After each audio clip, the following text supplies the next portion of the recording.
사실 저는 비트코인에 투자를 많이 안 하는 편이에요. 네. 왜냐하면 비트코인 단위 자산에 대한 불장은 이미 전 끝났다고 생각해요. ETF에 상장된 자산 중에 최초로 딱 정해져 있는 게 비트코인이었어요. 그렇죠.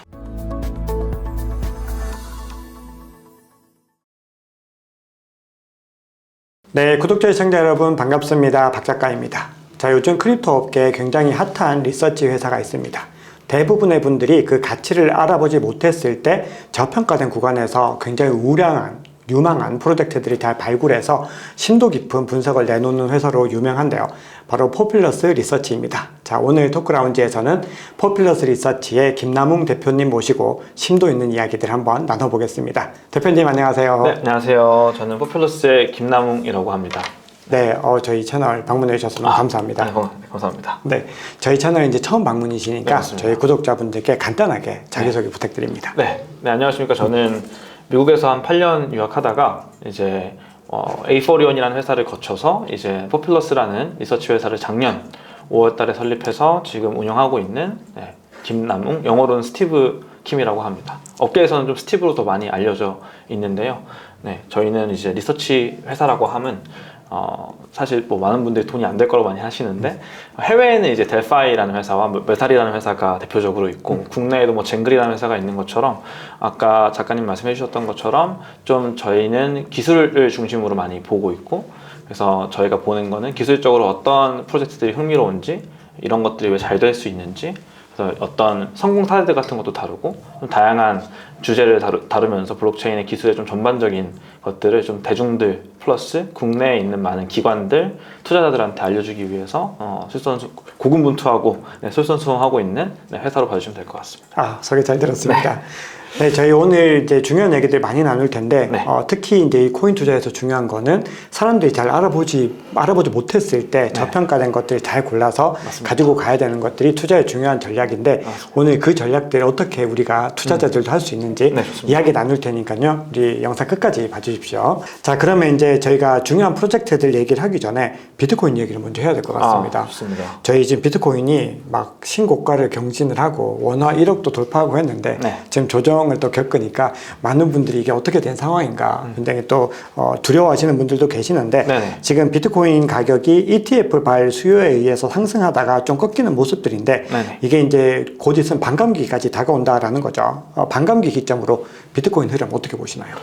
일단 사실 저는 반감기 전후로 항상 이 시장 사이클이 항상 불사이클을 겪어왔기 때문에 반감기 이후에도 뭐 비트코인에 대해서는 훨씬 더 전 수요가 높아질 거라고 생각을 하고 있고, 저는 사실 ETF가 되게 의미가 있는 이유는 뭐냐면, 금 같은 경우는 사실 많은 사람들이 금이 한정되어 있는 자원이라고 생각을 하지만 아직까지 얼마만큼 한정되어 있는지는 아무도 몰라요. 그렇죠. 그래서 사실상 저는 테크니컬리 아직까지는 언리미티드한 자원이라고 생각을 하거든요. 그러니까 모든 사람들이 이렇게 믿고 있으나 계속해서 새로운 금이 나오고 있잖아요. 그렇죠. 근데 비트코인 같은 경우는 2100만 개가 한정되어 있는 게 너무나도 자명한 자산이기 때문에 사실은 ETF에 상장된 자산 중에 최초로 그 개수가 딱 정해져 있는 게 비트코인이었어요. 그 전까지 ETF에 상장되어 있는 모든 어떤 자산들은 원래 특히 이제 뭐 상품들이라고 하는 석유나 아니면 금 같은 상품들은 이미 사실 정해져 있다고 하지만 그 개수가, 수량이 딱 명확하게 딱 떨어지진 않았지만 비트코인은 최초로 이건 딱 여기까지만 생산하고 말 거야가 정해져 있는 자산이기 때문에 사실상 저는 ETF 이후로 제일 많이 매력적인 자산이라고 생각을 하는 게 비트코인이라고 생각을 하고, 이걸 기존의 크립토를 좋아하는 사람의 관점이 아니라 그냥 전통 금융권의 관점에서 보더라도 저는 제일 수요가 높고 희소성이 높은 자원이라고 생각을 해요. 그래서 저는 반감기라는 이슈가 예전보다는 훨씬 더 크게 드라이브를 걸 수 있는 가능성이 좀 높다고 생각을 하고, 그것도 되게 지금 타이밍이 되게 묘한 게 반감기와 겹쳐 있는 중요한 이벤트 중에 하나가 이제 연준의 금리 인하가 이제 같이 겹쳐 있기 때문에 많은 사람들한테 어드바이즈, 뭐 부모님한테 어드바이즈 해줄 때는 금리가 제일 높을 때 투자를 시작해야 되고 금리가 제일 낮을 때 다 자산을 매도해야 된다고 저는 얘기를 해요. 왜 그러냐면 결국엔 금리라는 거는 현금의 가격이기 때문에 현금의 가격이 높을수록 현금을 일단 팔아야 되는 거고, 그 다음에 현금이 가장 가치가 낮을수록 현금을 쟁여놔야 되는.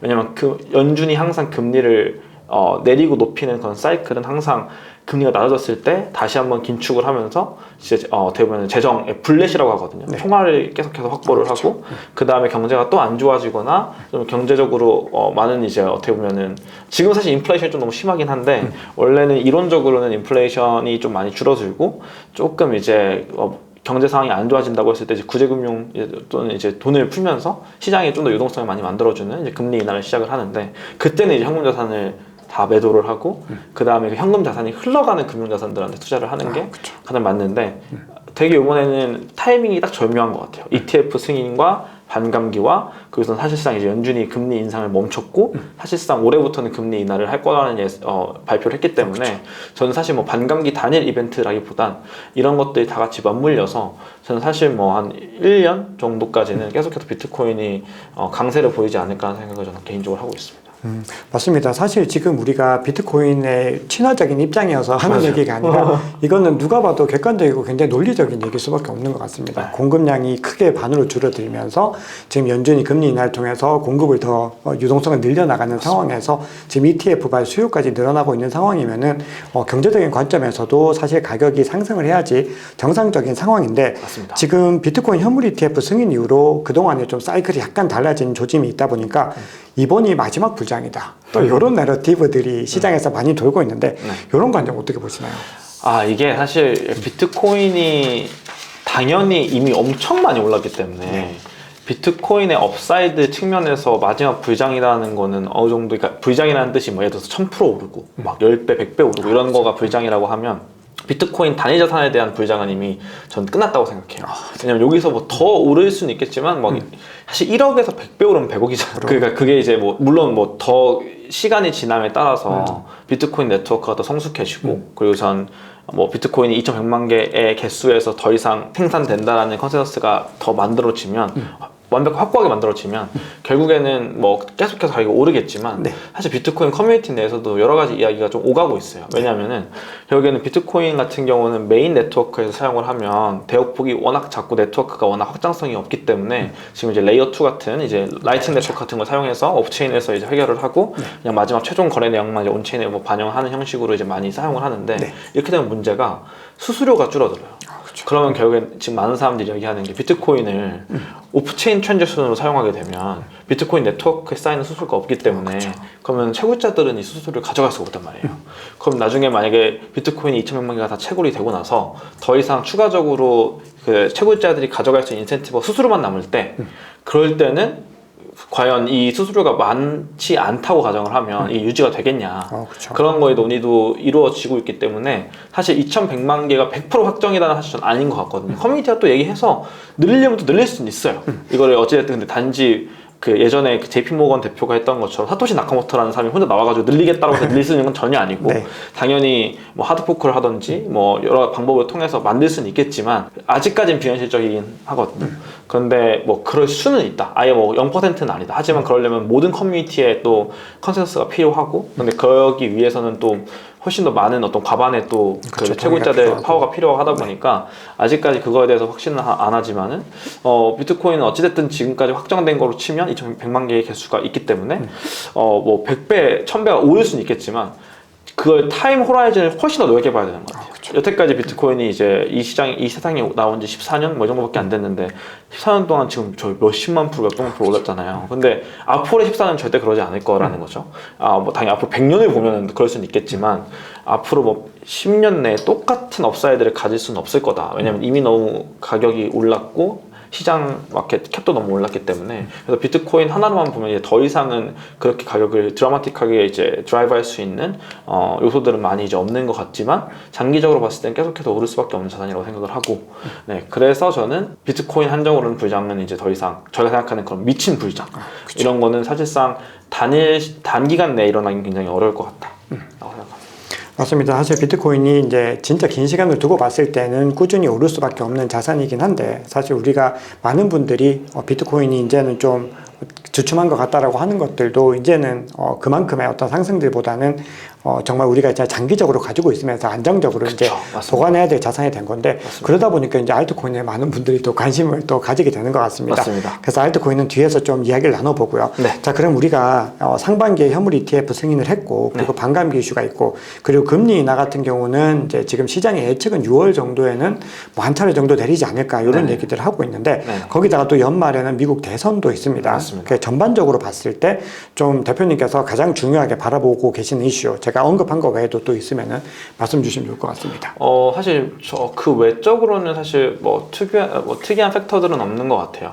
그 외적으로는 특이한 팩터들은 없는 것 같고 이제 뭐 미국 대선 같은 경우도 원래 트럼프가 원래 반 비트코인 쪽이었다가 최근에는 굉장히 그쵸. 비트코인 친화적으로 바뀌는 바람에 그러니까 대선은 사실 예측할 수 없잖아요. 그러니까 이미 연준이 금리 내린다는 건 어느 정도 기정사실화 되어 있는 거기 때문에 그 요소는 불확실성이라고 생각하진 않고 네. 지금 유일하게 불확실한 팩터는 이제 누가 대통령이 되느냐. 뭐 물론 지금 뭐 여론조사나 이런 걸 보면 대략 예상할 수는 있지만 사실 저는 대선이라는 정치라는 거는 그 선거 한 2, 3일 전에도 모든 게 바뀔 수 있기 때문에 그 불확실성이 해소가 됐을 때는 조금 더 비트코인이 오르거나 또는 비트코인에 영향을 줄 수 있는 요소로 유일하게 좀 자리 잡지 않을까라고 생각이 좀 들긴 합니다. 네, 맞습니다. 자, 그러면 이제 우리가 이런 어떤 불확실성들을 이제 감안하면서 올해 투자를 해야 되는데, 그럼에도 비트코인은 뭐 계속해서 모아나가야 되는 자산이다.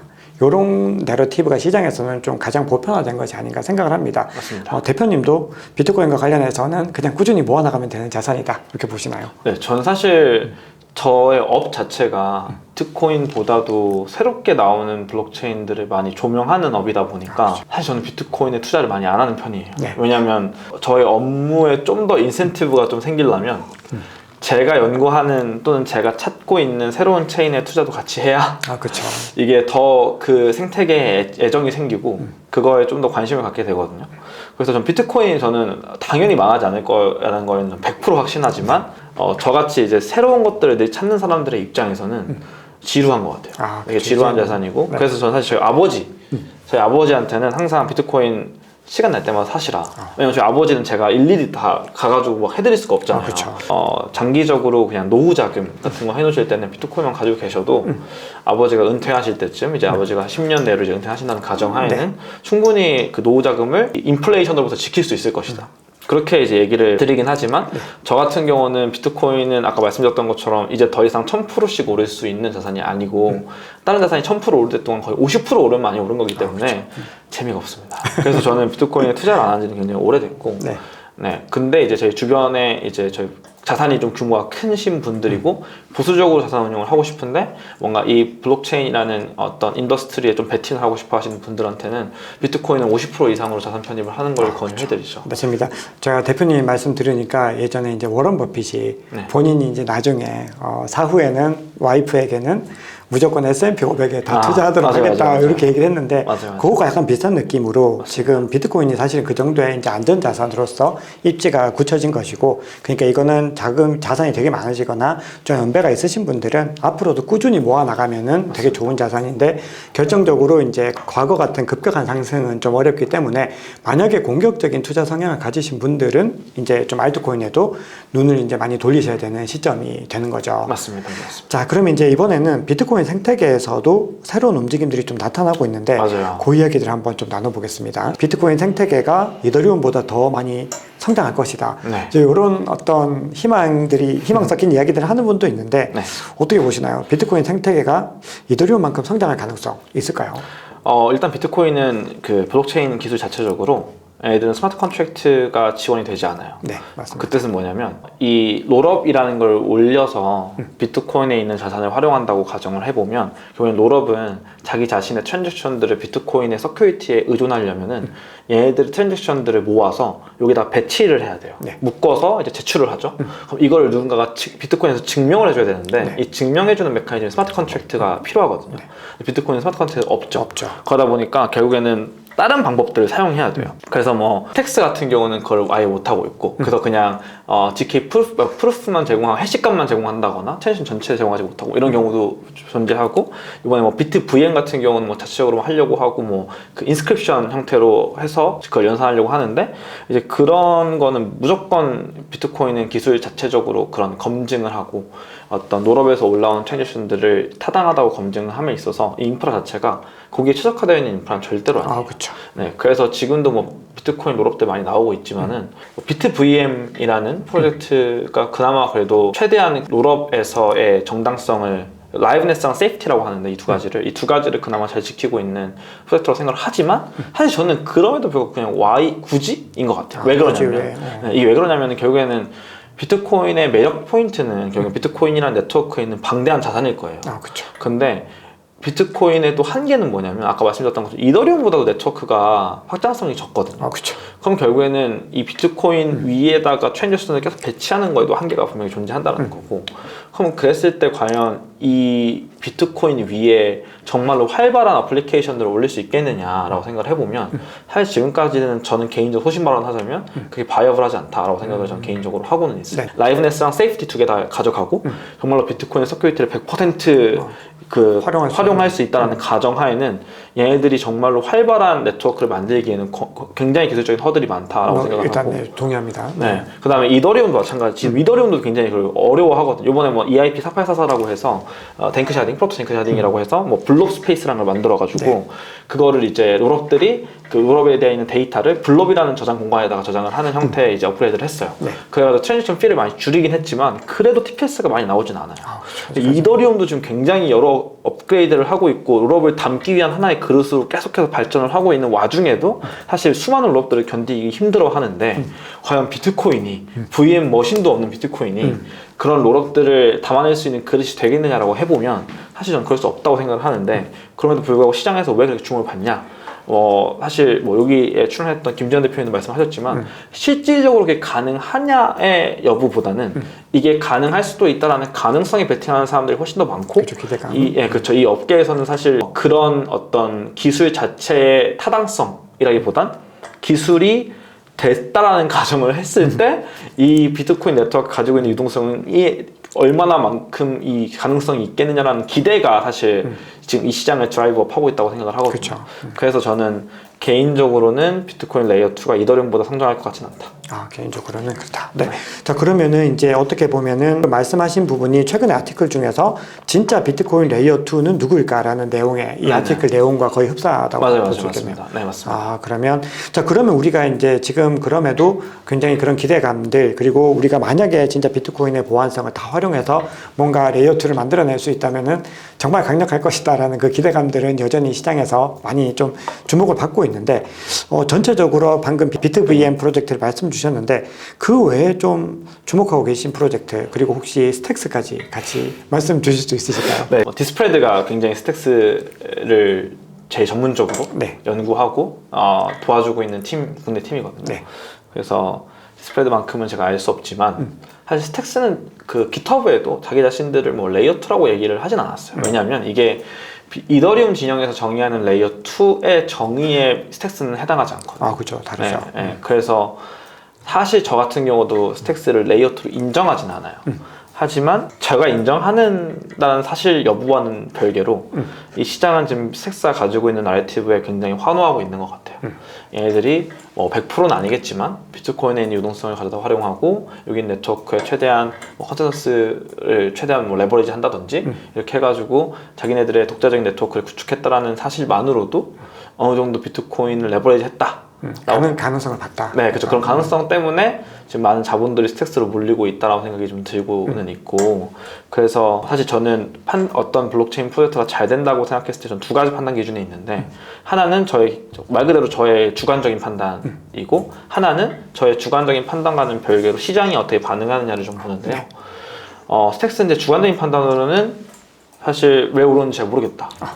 근데 어쨌든 제가 왜 오를지 모르겠다고 해서 시장이 그렇게 똑같이 반응하는 건 아닌데, 시장은 엄청나게 지금 환호하고 있기 때문에 분명히 또 제가 캐치하지 못하는 부분들이 분명히 있을 거라고 생각을 해서, 저는 스택스는 계속해서 오르고 있고 많은 사람들이 주목하고 있는 이유는 다 있지 않을까라고 저는 생각을 하고 있습니다. 자, 근데 이제 너무 스택스 말씀 주신 부분들 굉장히 많이 흥미로운데 지금 스택스가 또 최근에 가격이 오르는 게 나카모토 릴리즈 네. 업데이트랑 맞습니다. 거기서 이제 SBTC 출시나 이런 것들 반영 네. 관련된 부분들 이슈가 있는데 그런 측면에 대해서는 혹시 어떻게 보시나요?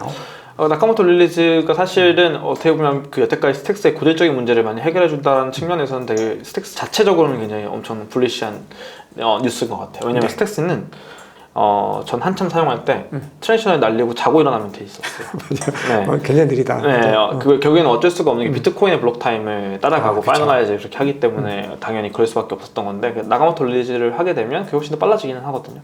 그래서 이제 그런 측면에서 사용성적인 측면의 개선이 많이 된다라는 거가 어떻게 보면은 스택스 유저들에게는 훨씬 더 좋은 의미이고 또 반대로 얘기하면 또 스택스를 많이 사용할 수 있는 여지가 더 높아졌기 때문에 사용성이 높아졌으니까 그 스택스 네트워크 자체적으로는 굉장히 좋은 소식이 아닐까라는 생각이 좀 들기는 하고요. SBTC도 사실 브릿지한 자산이기 때문에 사실 완벽하게 이 비트코인 레이어 1에 있는 비트코인을 그대로 가져다 쓰는 것이 아니라서요. 그래서 사실 이 브릿지 리스크가 분명히 존재한다는 측면에서 저는 그렇게 뭔가 여전히 네. 예를 들어서 그런 거예요. 지금 이더리움에서 물론 이더리움도 좀 지금 롤업들이 좀 사기적인 측면이 좀 있거든요. 왜 그러냐면 옵티미스틱 롤업이라고 하는 대표적으로 옵티미즘 아비트럼이 있는데 이 친구들은 이제 원래는 이론적으로는 얘네들이 검증을 하고 7일 분쟁 기간이라는 걸 둬요. 그래서 이더리움에서 7일 내에 이게 맞는지 아닌지를 검증을 해야 파이널라이즈가 된다라는 건데 그쵸. 사용성을 위해서 지금은 그냥 즉각적으로 그냥 파이널 됐다 치고 그냥 하거든요. 이게 사실상 검증이 안 되네요. 네, 검증을 야매로 하는 거죠, 말 그대로. 네. 그래서 사실상 뭐 그렇게 따지고 보면 이더리움에 있는 롤업들도 사실상 지금 뭐 완벽하게 그렇게 좋냐라고 하면 그건 아니긴 한데 그래도 어찌됐든 저는 브릿지되어 있는 자산들은 결국에는 그 리스크가 분명히 존재한다고 생각을 하고요.